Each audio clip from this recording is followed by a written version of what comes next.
Good morning everyone. Study Driven Assam চেনেলটোলৈ পুনৰবাৰ আপোনালোকক স্বাগতম জনাইছো। আজি আমি 17, 18 আৰু 19 ফেব্ৰুৱাৰী কাৰেণ্ট এফেয়াৰ্ছখিনি এইটো ভিডিঅ' ডিছকাছ কৰিম।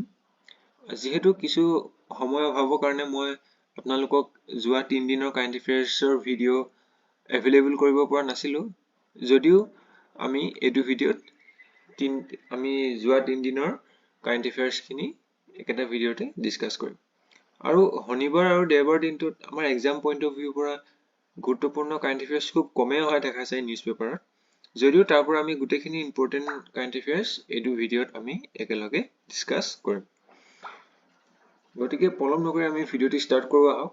আমি এইটো ভিডিঅ' উইদিন 5 মিনিটছতে কভাৰ কৰোঁ, যাতে আপোনালোকে 5 মিনিটৰ ভিতৰতে দিনটোৰ সকলোবোৰ কাৰেণ্ট এফেয়াৰ্ছ এটা ভিডিঅ'তে জানি ল'ব পাৰে। ঠিক আছে। Okay, আজি প্ৰথম নিউজটো হৈছে Ashwin becomes the second Indian and 9th in the world to get 500 test wickets. Ashwin আপোনালোকে সকলোৱে চিনি পায়। Ashwin মানে হৈছে আমাৰ ৰবিচন্দ্ৰন অশ্বিন। তেখেত হৈছে ভাৰতীয় ক্ৰিকেট দলৰ এজন বলাৰ, এজন স্পিনাৰ। তেখেতে ৰিচেণ্টলি দ্বিতীয়জন ভাৰতীয় হ'ল আৰু পৃথিৱীৰ ভিতৰত 9 নম্বৰজন বলাৰ হ'ল যোনজনে টেষ্ট মেচত 500টা উইকেট ল'বলৈ সক্ষম হৈছে।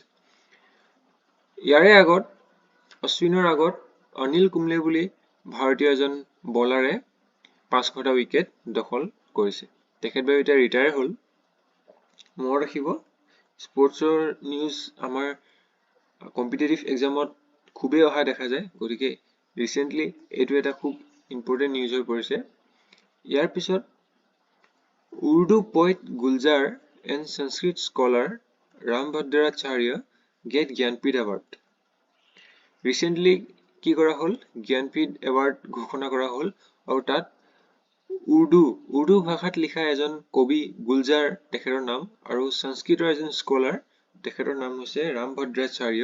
এই দুইজনক জ্ঞানপীঠ বঁটা দিয়া হৈছে। মনত ৰাখিব, খুবেই ইম্পৰ্টেণ্ট জ্ঞানপীঠ বঁটা। জ্ঞানপীঠ বঁটাটোৱে হৈছে ভাৰতৰ লিটাৰেচিত আটাইতকৈ ডাঙৰ বঁটাটো হৈছে জ্ঞানপীঠ বঁটা। ঠিক আছে। তাৰপিছত জাপান লঞ্চেছ H3 ৰকেট। H3 নামৰ এখন ৰকেট লঞ্চ কৰিছে কোনে? Japan space agency. ঠিক আছে। আৰু এই ৰকেটখনে কি কৰিব পাৰিব? Capable of delivering cargo to the moon.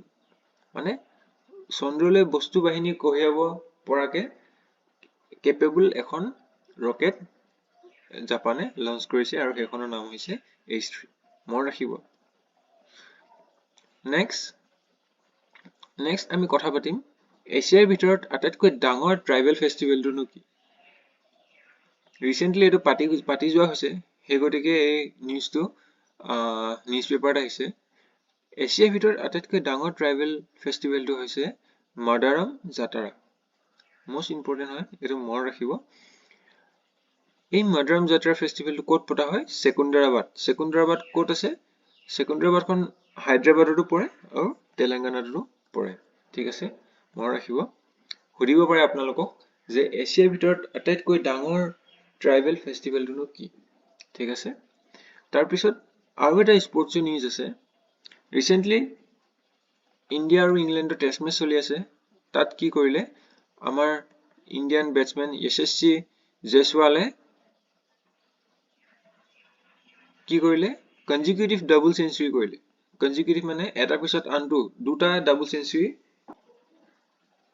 Hit কৰা তৃতীয়জন ভাৰতীয় হ'ল আৰু য়ংগেষ্ট ইন দ্য ৱৰ্ল্ড, অৰ্থাৎ পৃথিৱীৰ ভিতৰত আটাইতকৈ কম বয়সত কনজিকিউটিভ ডাবল চেঞ্চুৰী কৰা প্ৰথমজন বেটছমেনে হৈছে য়শস্বী জয়সৱাল।